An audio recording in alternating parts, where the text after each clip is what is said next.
This episode is sponsored by JDAQA Software Testing, your scalable solution for manual, automated, security, and performance testing. Check us out at jdaqa.com. And with that, let's get on with the show.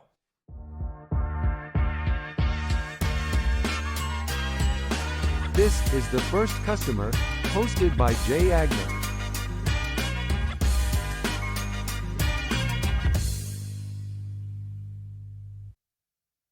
Hi, everyone. Welcome to the First Customer Podcast. Today we have a very special episode. First of all, we have Casandra Mann. Hello, Casandra. How are you?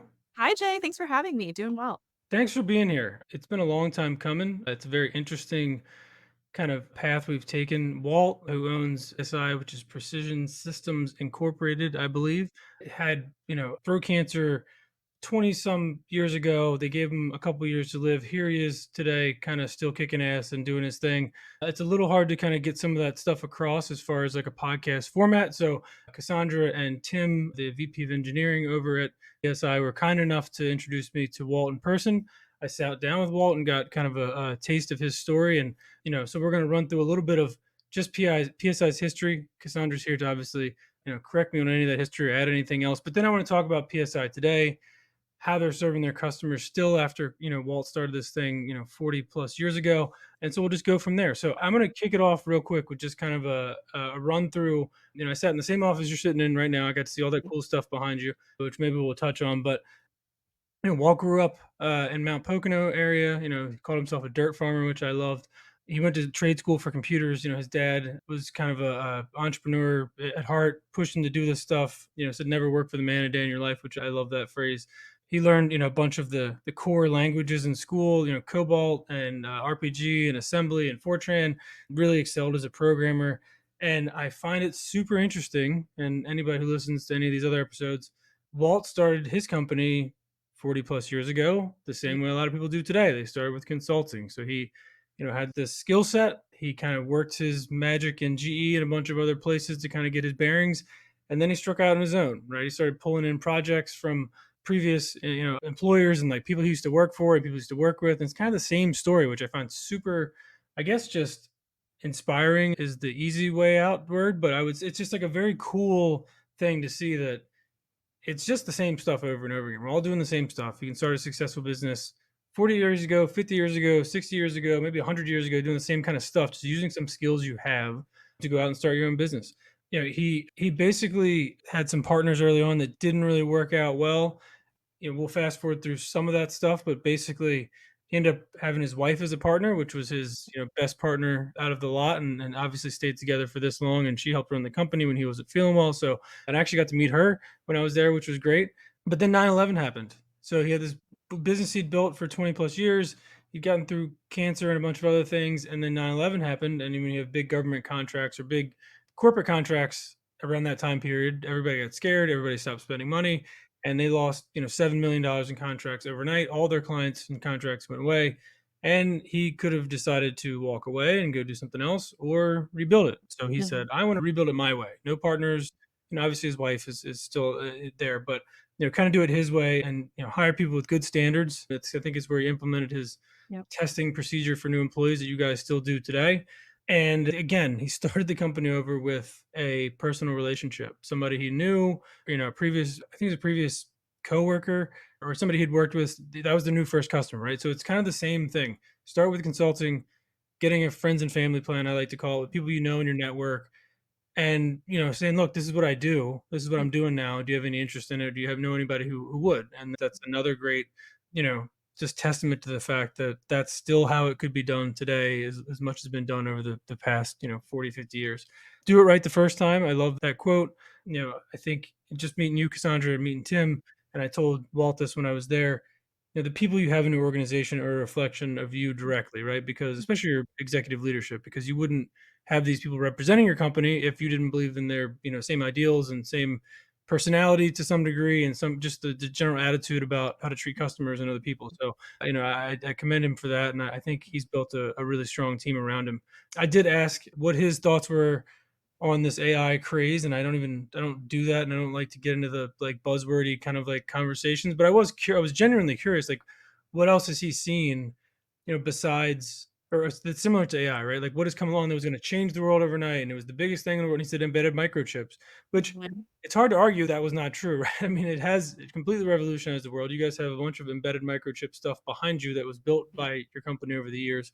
So I really enjoyed my time with Walt. I thought it was a great, sit down, just a great guy and just very inspirational as Mhm. somebody who owns a business, 20 minutes away from where he does. I find that very cool and very inspirational. Like he went through all these challenges and kind of kept the business afloat, but also, kept it thriving and brought in great people like you guys.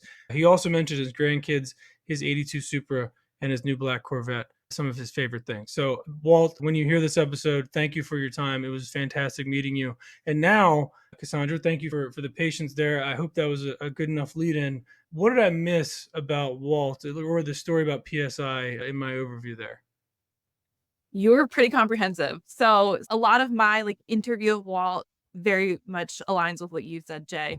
And I think just going back to Walt as a person, like it's about his story of resilience and about him doing things like the Walt way. And like you said, building a team during his rebuild, like he was focused on building a team of people that shared his values and that shared his beliefs and that, wanted to do things the right way, that had the utmost integrity in the work that they're doing in quality work. And that's Walt and that's the company today. So he and Sue have done an incredible job of just instilling this culture that's very employee centric and, family focused. And I love that because I think so often today we can get bogged down by like the hustle and bustle of work life and not really having that balance between home life. And they've instilled that in everyone here. So I think you really hit the nail on the head with Walt. Again, just resilience, rebuilding, you know, his failed partners in the past, we were kind of talking about like if he could do this all over again, like from the beginning, what would he do? What would he redo?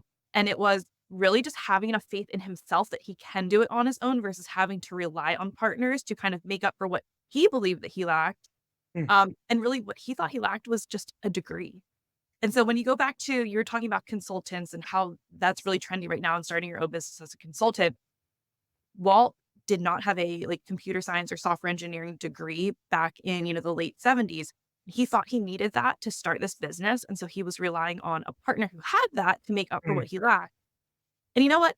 Today, in, like, today's business environment, how many people take that non-traditional path and they don't go the education route or the college route, university route, and they go that, I'm gonna be a calculated risk taker here. I'm gonna forgo the schooling and I'm going to be a consultant or whatever I have that can bring value into the industry.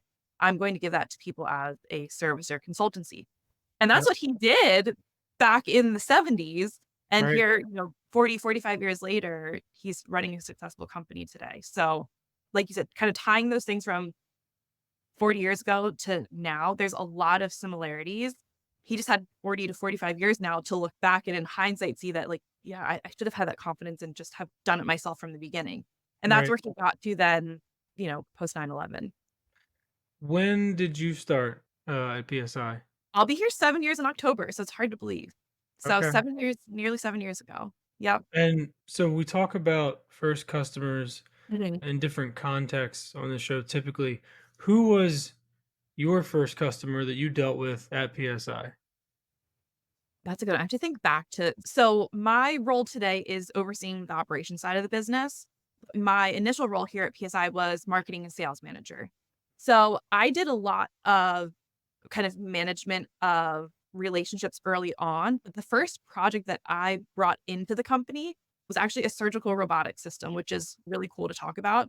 I was responsible for running our trade show booth. So I was just staffed at a trade show booth. It was the MD&M trade show in New York City at the Javits Center. And we met a startup company that was building a surgical robotics system, and that was they're very early on, didn't have internal software engineering support, so they were looking to outsource, work with a partner, and probably over the course of 9 to 12 months or so, we just maintained that relationship, those touch points, and long story short, we ended up working with them on the design, and actually, Walt worked with them on the design, he was the designer of the system. I love I'm that. not a software engineer, so you don't want me writing any type of code. I mean, my background is in software Mhm. development. but I'm in QA. You don't want me writing your software either. So we're in the same. I break it. I don't make it anymore. Well, very cool. So how has even in those 7 years, how has the targeting gotten better? How has the have you really kind of crystallized that ICP that you guys are going at? Like, who is the target customer? Like, how has it changed over those 7 years? Like, who was it when you came in, and who is it now? And Yeah. is it the exact same? Yeah, I think it's evolved slightly. So what I will say is when I started out, right, I'm coming in as this like young marketing professional. Everything has to be digital marketing, SEO. We know, we have to have shiny website and all that. That's what I thought marketing. And what I quickly learned from Walt is that it's actually about like those personal relationships that you have. Of course, we want to have inbound leads and have our digital footprint looking nice and shiny, but it was about building connections and building relationships. So where I thought I could hide behind a screen and behind my computer and do digital marketing, I very quickly learned that it's about, going to events, networking with people, meeting people in the community, establishing relationships and connections that can kind of manifest into a web of personal relationships. So people don't just see, oh, there's a marketing email from PSI. There's Cassandra Mann from PSI. I know her. I trust her. I want to work with her in her company. Right. And that's really what Walt's done for the past 45 years now. So I digress. But that's what I thought marketing was. We are still working on our marketing initiatives. So over the years, we've tried different things marketing wise. We've tried, buying lists and then and doing email campaigns that way. We've tried LinkedIn ads. We've tried the whole digital thing, SEO.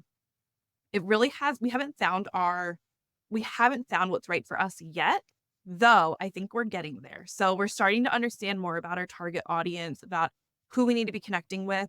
And really it comes down to, again, like those relationships we're learning a lot from. So we work with a lot of larger companies and we work with a lot of smaller companies. Mid-sized companies are more so they're more so self-sufficient where they have, dedicated Right. software engineers. Larger companies will often outsource as a cost-saving mechanism or to have a specific set of expertise that perhaps a partner would have. So that's where we found a lot of success in is helping out those, larger global OEMs and manufacturers. And then the smaller companies, the startups, they just don't have the bandwidth to have a dedicated software engineering team on staff at that Right. time. So we come in and help them get started and help them design, their systems and whatnot. So we're kind of at the big end and the small end, and in the middle, we can play there as well. It's just there's not as much of a need for us. So how do we find those people? So far, it's been a lot of relationship building. And now we're going to start to get into the digital marketing aspect of it, but in a responsible way Mhm. versus just relying on that completely. It's very interesting. What was Walt's opinion of your strategy early on? Did he like, was he kind of hesitant because he knew that relationships were the way to go? Was he looking for you to come in and try a bunch of different stuff and see what worked? Like, how did he view it when you first kind of brought in digital marketing stuff to PSI? Very supportive of it. So Walt is always supportive of new ideas, but he knows the importance of marketing as a whole. So he was supportive of the digital effort, certainly.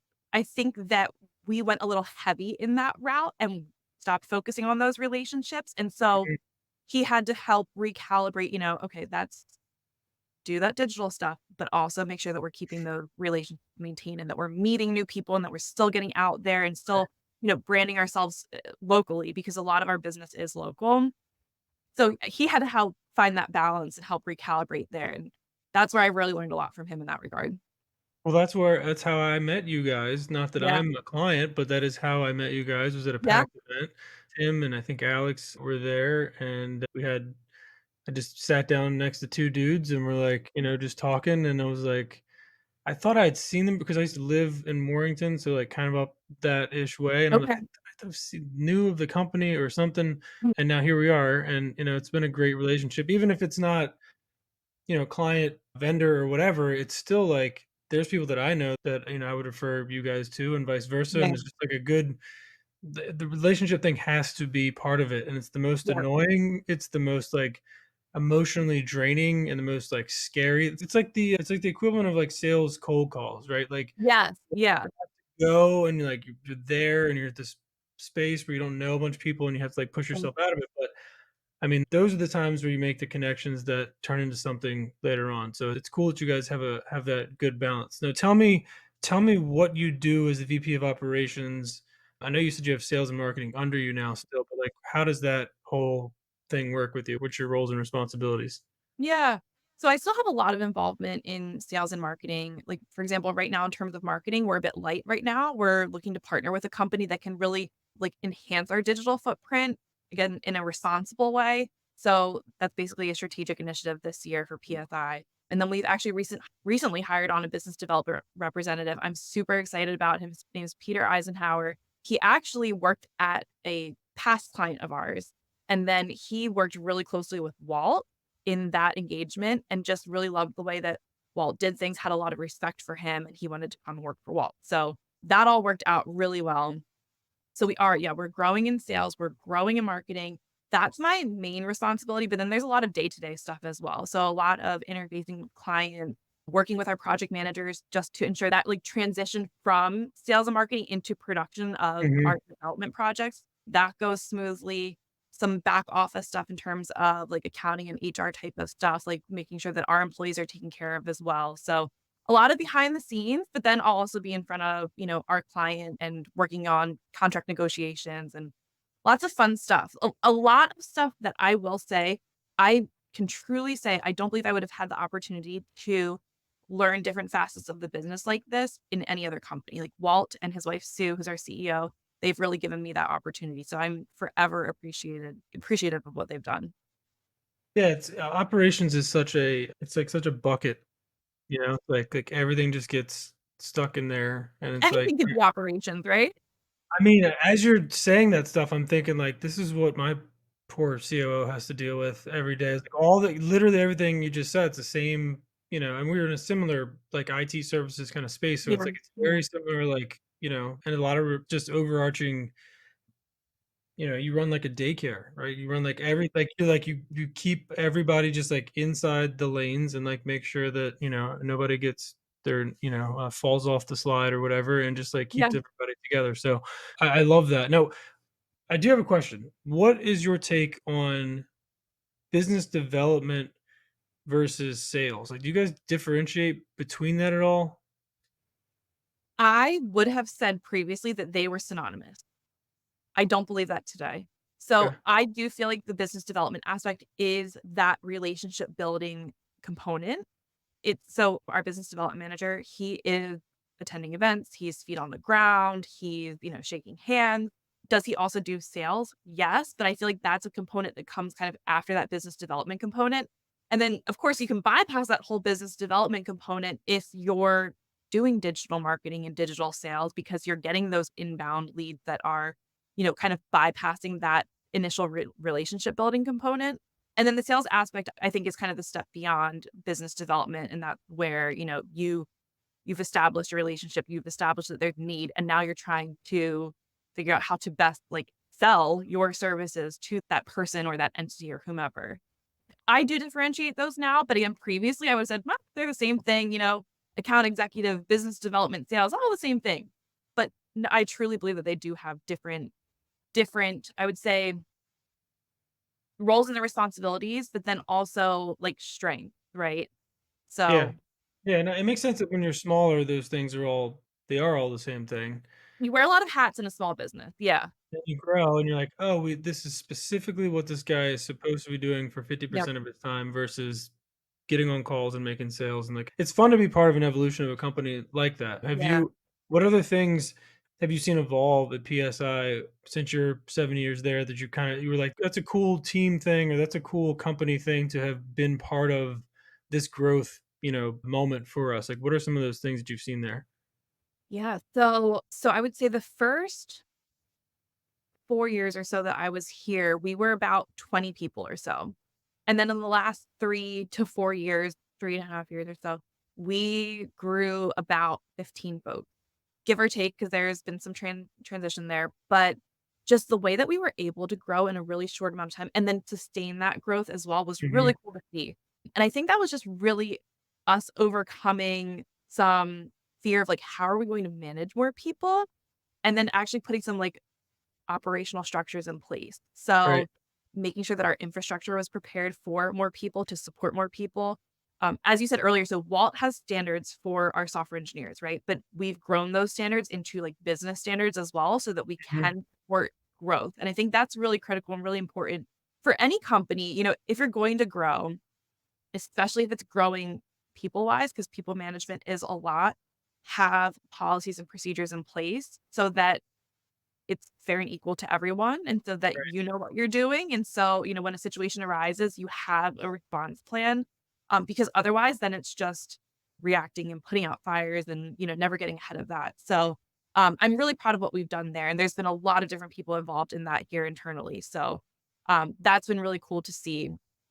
Um, so yes, we nearly doubled in about a 3-year period. We're 36 people now, so we did reduce Mhm. just slightly, but we're looking at, potentially growing again. And there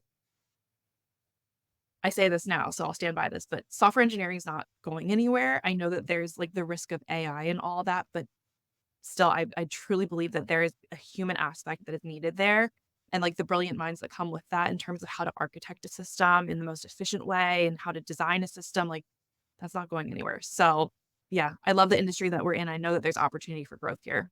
Yeah. No, and it's always cool to see a small company grow and like Yeah. just the different challenges and different kind of cool things that brings along is a very cool experience. All right. Well, this was very, very fun for me personally. So thank you for that because everything, as my wife would love to tell you, is about me. So thank you for indulging me and letting me meet Walt and hear your story and his story. Let's finish with one question that I always ask Sure. everybody. If you could do anything on earth, non business wise, and you knew you couldn't fail, what would it be? So, this answer might be more subjective to the time of my life that I'm in right now, but honestly, I would just be like the best mom that I can be. So I have a 3-year-old and I have one on the way, and my life changed when my daughter was born. And so just being the best mom that I can be and like providing her the opportunity all the opportunities that she can have, like that's what I would do. Just be a really awesome mom to her and my future That's a children. great answer. Nothing overly inspiring or business No, related. that is great. No, I Yeah. think it's I mean, congratulations, by the way. Didn't know Mhm. you were expecting. No, I think it's a great answer. I think that's a you said it without hesitation, which Mhm. means that, like, it's a, I don't love the, like, "What's your why?" kind of Yeah. phrase, but I I know. do believe that, like, having things that you're very passionate about or that you care about or that you're doing things for makes you a better business person, makes you a better human being, makes you a better Yeah. parent, makes you a better whatever, so, I love that answer. It's a great answer. Cassandra, if people wanna find more about PSI, how do they do that? Yep, you can find us at PSI hyphen or dash software.com, and we are on LinkedIn as well. And if they wanna So, find you and ask any question about anything they heard or just reach out in general, yep, how do they do that? so you can email me. My email is cmann, CMANN, at psi-software.com. Beautiful. Well, we'll link that in the bio of the episode. Well, thank you so much. It Thanks, was Jake. This is my great. first podcast. Oh, look at that. Well, you did great. Yeah. You pro already. You should hit the circuit, while you're got time, while you're, laid up on maternity leave. All right. Well, it was great seeing you, and thanks for being on. We'll Nice to talk meet again you. soon. All right. Thank you, Jay. Thank you. Take See ya. care.